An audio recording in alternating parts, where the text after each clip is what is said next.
Nope.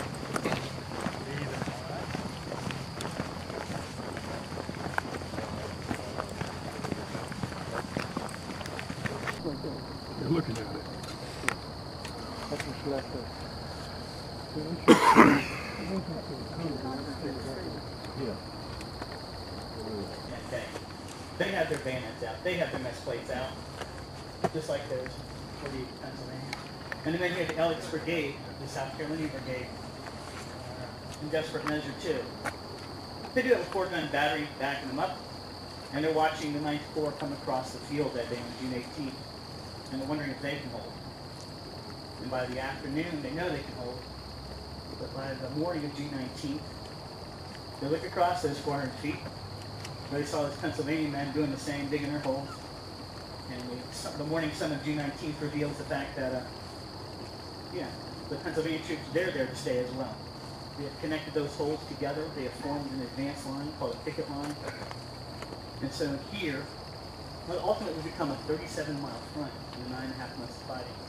These would be the closest point on the two lines for that 37-mile stretch from Richmond to where you're standing in South Carolina.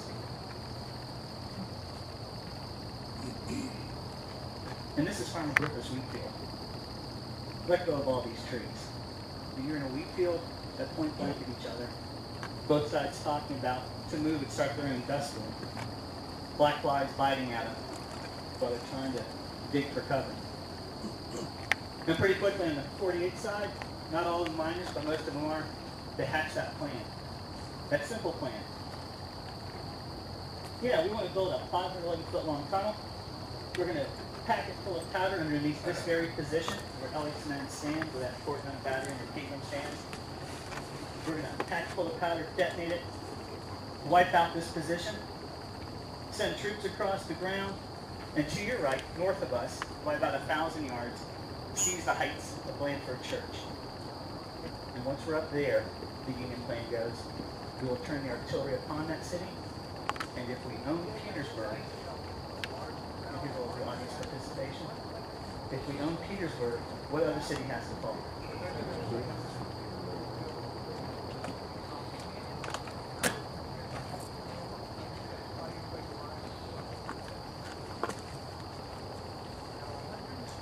So 150 years ago, and 3 days ago, it's completed.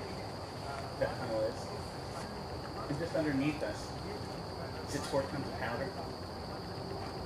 And if you took a look around 150 years ago at this point, well, you'd see Winston Moore from the 26th of South Carolina. He's just north of us, about 50 yards. You'd also see Captain Douglas.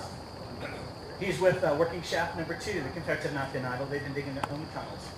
And his crew in shaft number 2 is still digging right now. 900 yards east of you, back across the lines, in a covered way, stands Decatur Dorsey. He's with the 39th USCT. And he's been waiting since 1 o'clock for this detonation. 2.5 miles south of here is George Bernard of the 12th Virginia, who has no idea that his day will be spent up here as a last-ditch effort to keep the Union Army from breaking through. We should be happy for Brigadier General Stephen Elliott. He was here the night before with his gun crew. With Richard Pegram. He's been just relieved the night before. It's the men that replace him that won't be here after 5:45 this morning. Yeah, take a look around. If you're still here at this point in time, in this salient, you're not going to be here for long.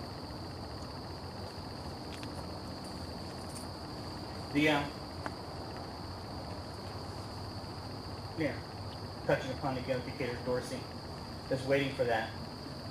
Back over there, he's waiting there. As an introduction to the battle, once this explosion takes place, they'll spend the next 2 hours waiting to go into battle, watching the dead and wounded coming back in the covered way that they're all standing, as an introduction to what awaits for them.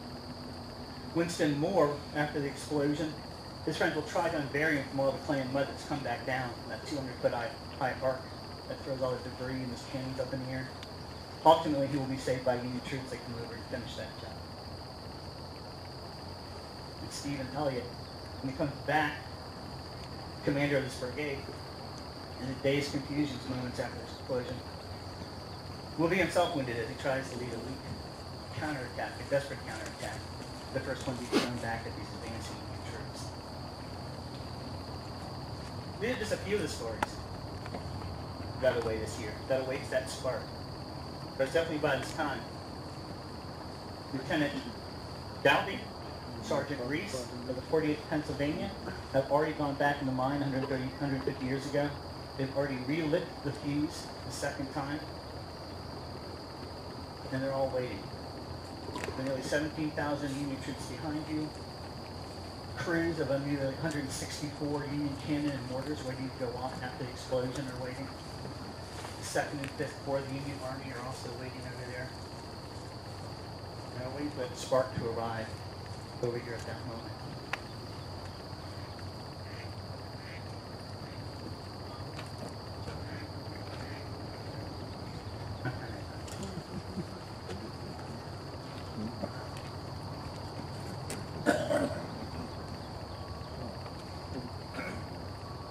So as you,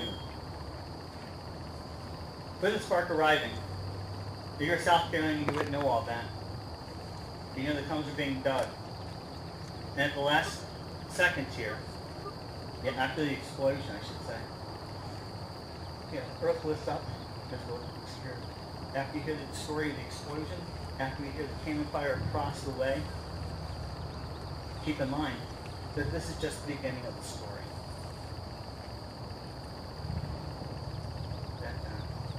Even though this sets it apart as an event for the battle, 12 hours apart fighting starts in 544.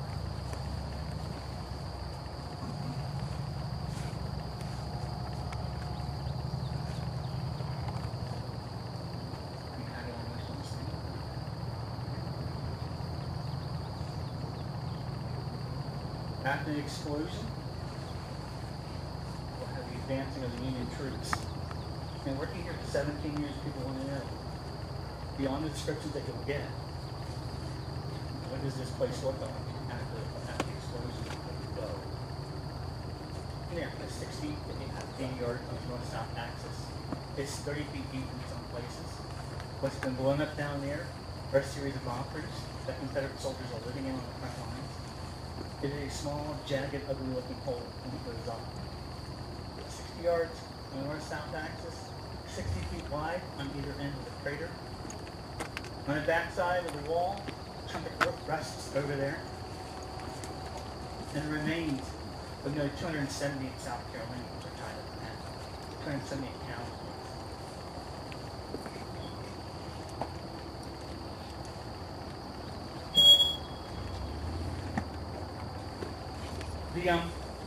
But those are just dimensions. Come over here and watch these Union troops come over. I mentioned the 29th USCT. The Black Division had been trained, part of the 9th Corps to lead the assault. At the last moment, they have been switched off, and untrained Union troops will arrive. Those troops will do one of three things when they get here. With no training, some of them will come in, try to go over the other side of the crater, as you will learn later today. Confederate artillery and the stubborn stand by the South Carolinians hold the Union back. Probably other decisions those first Union troops make, simply to seek shelter and take a look around at this crater. And the third group, to me, is the most telling. They come over here, they take a look around, and they decide to form rescue parties to help the Confederate dead, well, help the Confederate wounded still there. I always tell people in the time that I've been here, if you want to understand what the whole looks like, at 4:45 in the morning or 5 o'clock in the morning, it's not about dimensions. It's what that third group of Union soldiers do. They come over here, again, it's no particular order, no given order, just men coming over, taking a look at what they see before them, and they decide to form rescue parties. Did I say the battle was over? Did I say the battle was well in hand for the Union? How bad does it have to look like for you as a Union soldier, for any soldier coming onto the field of battle, taking a look and seeing your enemy in these conditions and making you want to help them? How bad does this place have to look already? That, I think, gets you closer to the truth about what this place looks like after the explosion here on the crater. As it unfolds pretty quickly after that, Confederates will regroup. As a killing field on both sides. To cross back over, Union troops still cross over from the open ground behind you, that 400 feet that separates the two sides. Confederate artillery from the south, Confederate rifle fire from the north will make this a killing field for Union troops to move back and forth the rest of the day. On the flip side, Union troops can't advance any further, not only because of the South Carolinians initially, but also has to do a lot with Confederate artillery here. Both sides talk about the shells screaming in and out of the place. Union talk about the mortar shells landing inside the crater, going off amongst them. 3 times, that division to the north, the USD division, will try to gather up, cross the open field to Blanford Church and fail because of Wright's battery to the north. And then they're literally being torn to pieces as the shells come screaming down the side.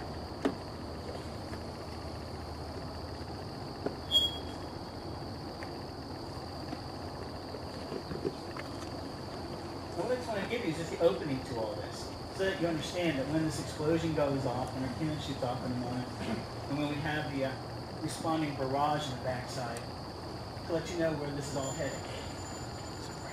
Again, this crater, people come because of the crater. They know about the siege. They want to talk about the tunneling. They want to talk about the explosion. But in my 17 years of being here, that's what gets you here. Keep in mind, when you hear all this go off in a moment, this is just the beginning of the story of nearly 12 hours of desperate fighting on both sides. And the cops as high as they are. But both sides live up to that. Confederate defense of Petersburg, the Union tenacity to hold on to this place. Keep that in mind as we start this story today. After all this, we can have co-parents who tell you the rest of the story. So what I want to do, I want to talk over the explosion. So I would take this moment leading up to it. Think about it right here. What is your connection to this place? To listen to the explosion bombs. Think about that day here.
Not 60 seconds elapsed from the moment the doomed work rose in the air before every one of our batteries opened. I do not know which got off the first gun, but I think it was me. The rest were about as prompt as we were and replied with their whole line. The infantry, too, poured out rolls of musketry. It was a grand and most impressive sight and sound. In some respects, the finest I have ever seen. The roar was not that of Gettysburg, but there was more variety of notes in it, from the number of siege guns and mortars here. Very quickly, the whole of our front was covered with a dense cloud of white smoke, so that all objects were obscured from my view, save a dim view of immense 10-inch shells immediately at my feet, and the ride of the great black ball with a fiery tail rolling over and over, high up into the air, until it was lost in smoke. Colonel 1st New York Volunteer Light Artillery.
The explosion took men, dying.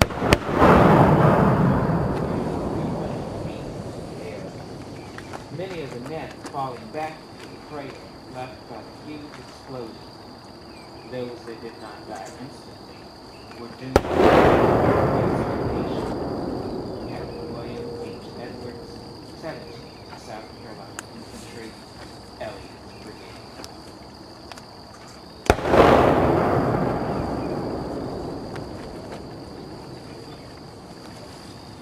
Just as the sun was rising in splendor in the eastern heavens, the hissing of the fuse ceased, the earth gave one great throb, and with a noise as if of thunder, the fort rose into the air in one huge jet, mingled with great clouds of earth, guns, gun carriages, timber, and human beings. Slowly, and more slowly it ascended, spreading out like a great fan. It reached an elevation of 200 feet or more. When it bounced a moment in space and fell back with the sound of thunder to the earth, a complete wreck. The sight was awful to behold. The shrieks of the doomed garrison, the roar and rush of the huge guns, and timbered down from the great black clouds of smoke that were curling and unfolding over our heads. And the mingled noise and shock of the explosion struck terror to the hearts of the bravest of our troops. And for a moment, not a man stirred out of his tracks. Not an eye was taken off that awful spectacle. Corporal George Allen, Rhode Island.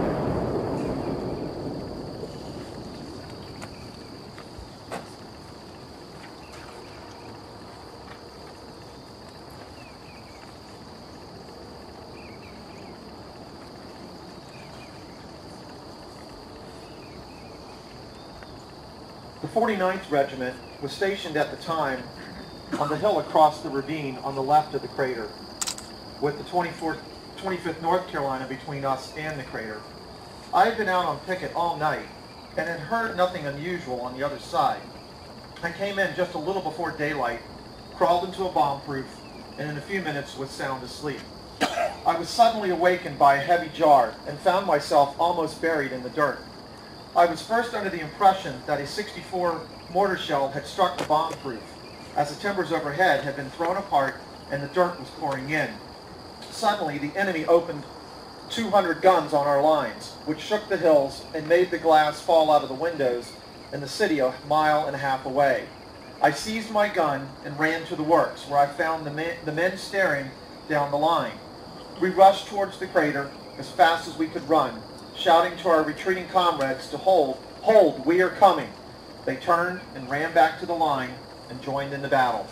Private William Day, Company I, 49th North Carolina Infantry.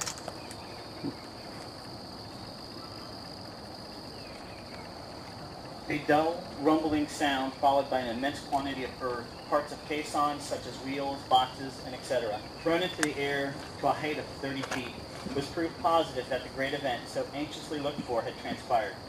At the instant of the explosion, the artillery, along with the whole length of the line, opened a terrific fire upon the enemy's works. The sounds were perfectly deafening. The men became frantic with excitement. The mine had performed its duty, and now it remained for the troops to perform theirs. Private Frederick Cushman, 58th Massachusetts Infantry.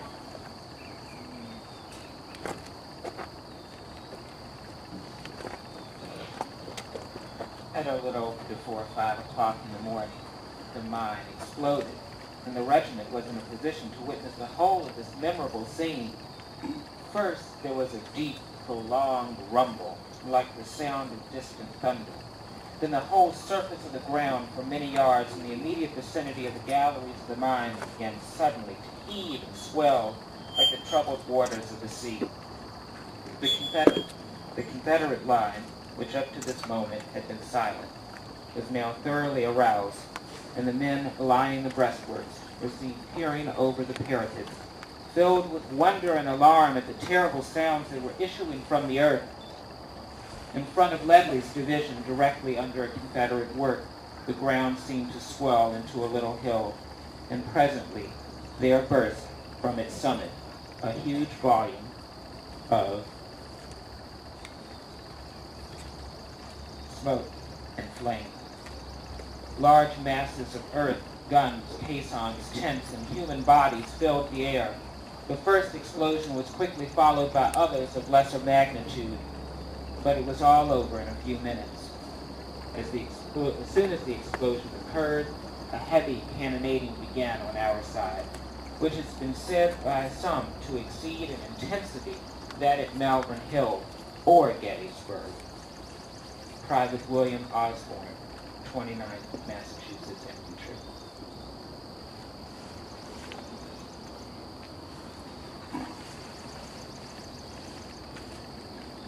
On July 30th occurred the dreadful explosion of the mine, which the enemy had tunneled under our line of fortifications.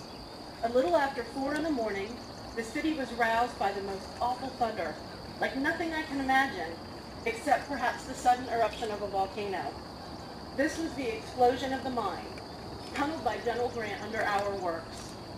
Instantly, the unhappy residents of the town poured into the street and out onto the road, anywhere to escape what we supposed was an earthquake. No words could adequately describe our horror. Sarah Pryor, resident of Petersburg.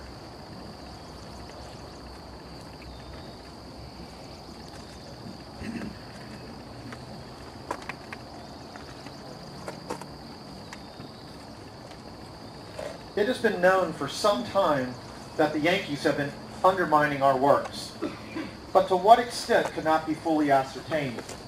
We were entirely undeceived, however, at daylight yesterday morning by the terrific explosion of a mine directly on the right of my regiment. The mine was laid under Pegram's battery, one of the best on our line, and occupying one of the most important positions on it. My regiment was formed on the left of the battery, the right of the regiment resting on it, when the mine was sprung. It shook the ground for hundreds of feet around. Pieces of artillery, carriages, wheels, tongues, pieces of timber, earth, and everything else it takes to make the breastworks were seen flying in all directions through the air. Private Timothy McAllister, 25th North Carolina, Ransom's Brigade.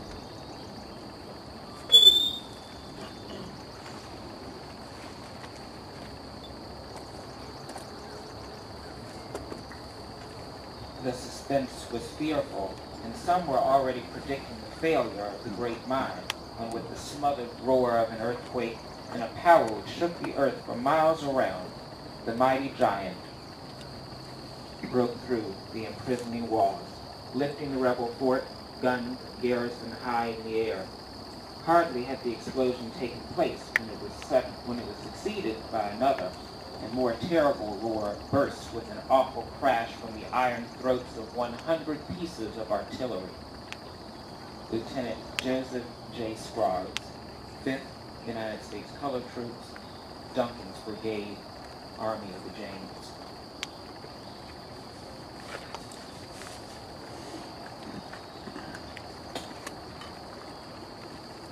On the morning of July 30th, at about 4:45 a.m., was a terrific explosion of one of the salients on part of our line occupied by the division of General B.R. Johnson. The Federals had successfully exploded a mine, completely demolishing about 200 yards of our earthworks, with the annihilation of the unit occupying the space, and making a serious gap in the line that threatened the integrity of the whole Confederate position. Colonel Walter H. Taylor, member of Robert E. Lee's staff.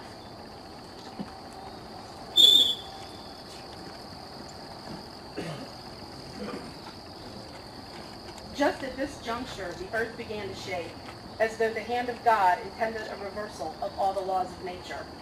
This grand convulsion sent both soil and souls to inhabit the air for a while, and then to return, commingled forever with each other, as the Word of God commands. From dust thou art, and unto dust thou shalt return. Chaplain Garland H. White, 28th United States Colored Infantry. What we'd like to do at this moment is ask you all to just take a moment of silent reflection to think about what happened under your feet 150 years ago to this moment.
I'm sure there are amongst us those who've come because their ancestors have fought on this piece of ground. Am I right?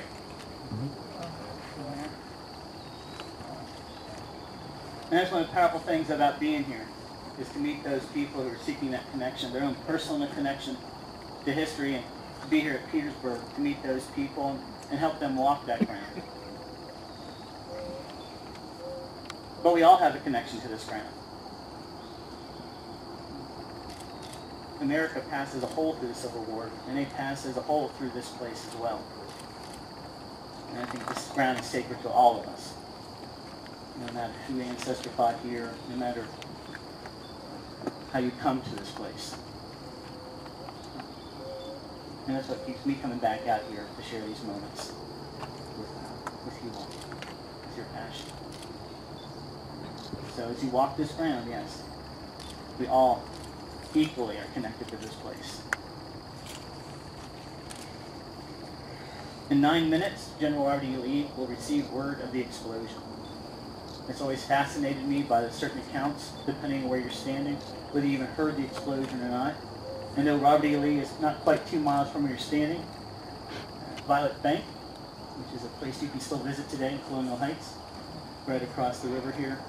He's not aware of it until a messenger is sent. And shortly after that, he will send his own courier down to William Mahone, who was about 2 miles south of here, who's not even responsible for this sector of the line. But Lee has sent him and told him he must bring whatever he can to hold this line. Now, the 5 brigades that he has, he takes 3 of them with him, basically.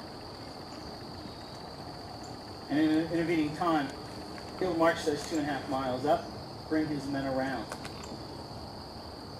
It depends on him from the Confederate perspective to hold this line. It'll take everything that he has to pull that off. He will be down to his last brigade by 1 o'clock in the afternoon here.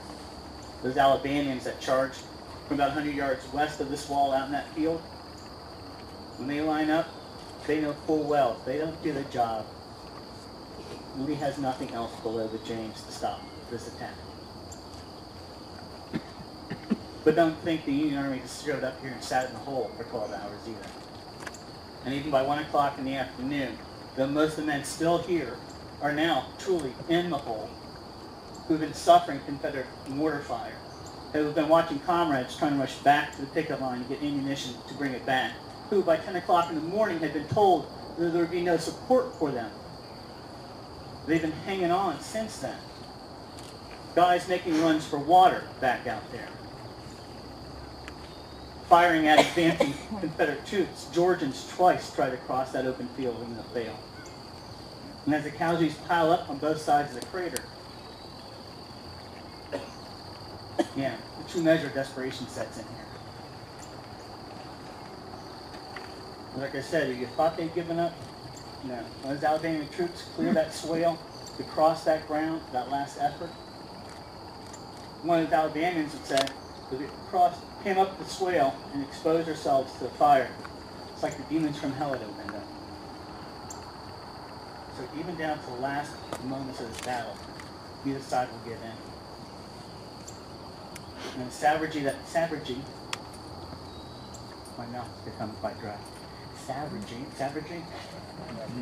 Thank you, another audience participation moment. Literally.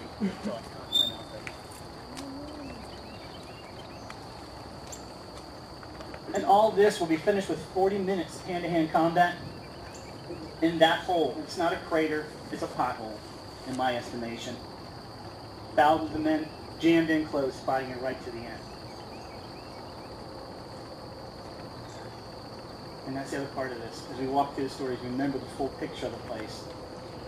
When you walk this round, there are 2 sides to that battlefield, but I think what adds to these final moments, there's multiple visions of America being fought over, and they all have guns.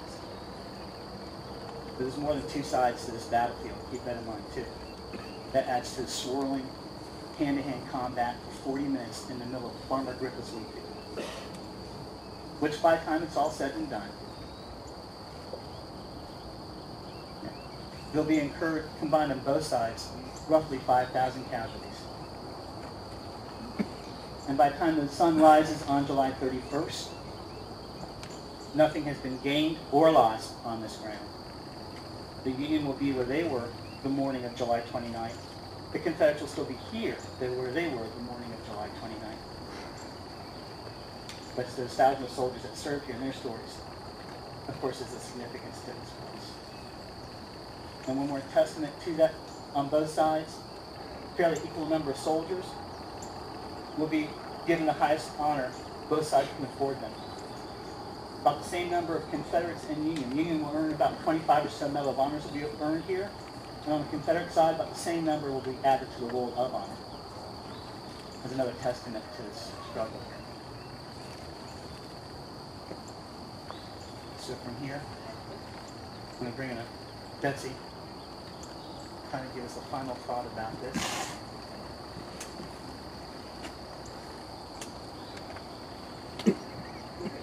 This is a prayer from an unknown Confederate soldier. At the end of the Civil War, this prayer was found folded in his pocket. We don't know who he was, what his experiences were, but these are what the words he left behind. I asked God for strength that I might achieve. I was made weak that I might learn to humbly obey. I asked for health that I might do greater things. I was given infirmity that I might do better things. I asked for riches that I might be happy. I was given poverty that I might be wise. I asked for power that I might have the praise of men. I was given weakness that I might feel the need of God. I asked for all things that I might enjoy life. I was given life that I might enjoy all things. I got nothing I asked for, but everything I had hoped for. Almost despite myself, my unspoken prayers were answered. I among men, most richly blessed.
We just want to say thank you.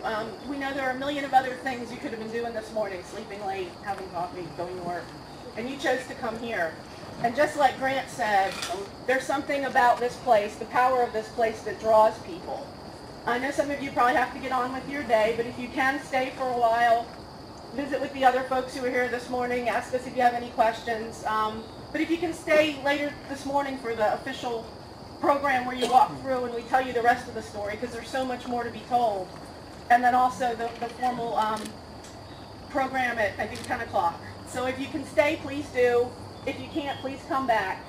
And if there's anything we can help you with question-wise, please let any of us know. Thank you again for coming out on this very special anniversary. It means a lot to all of us here in the park that you would take time out of your day to come back. But I can safely say that if the soldiers themselves could look down, they would be quite touched by the fact that you took the time to come out. So thank you all. Enjoy the rest of this beautiful day, and thank you again.